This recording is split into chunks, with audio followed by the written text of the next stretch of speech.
Now to a story from California likely to upset some of America's 14 to 15 million unemployed. The cash-strapped state is taking new heat for a decision to outsource part of a huge building project, the new San Francisco-Oakland Bay Bridge.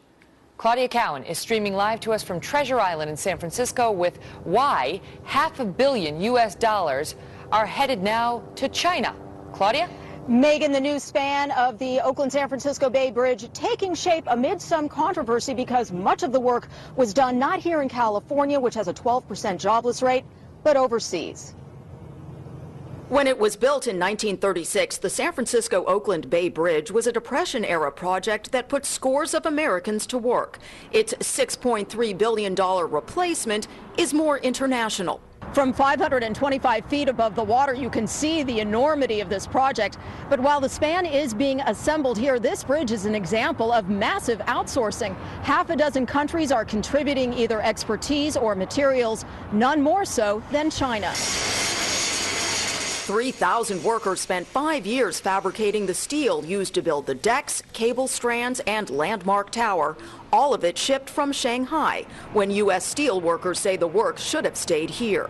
Not only do you lose the fabrication jobs, you lose those people paying taxes, those people buying groceries, those people buying clothing. So there's really a multiplier effect that might be 2.5 times the actual job loss. State transportation officials argue they saved $400 million by turning to China, as well as precious time. We're trying to get this bridge completed by 2013.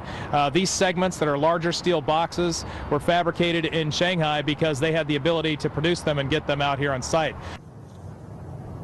And some critics have also questioned the quality of the steel work done overseas. But, Megan, bridge officials say their inspections have shown that China has helped produce a span that will be immediately usable after a major earthquake. And that seismic integrity, Megan, that is the primary objective of this project.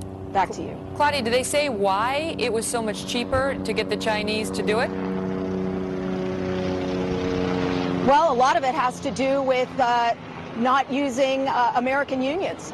They didn't have to pay those wages and those benefits, so that was a big part of it. A lot of it had to do with the timing and the scheduling when they wanted to get these parts in place. They said they could get a lot faster when it was built in China, even though it was shipped overseas, even though that California transportation officials sent dozens of experts over to China to live in Shanghai and oversee the project. Obviously, a lot of expenses there. They say it was still almost $500 million cheaper to use China rather than keep this work here in the U.S.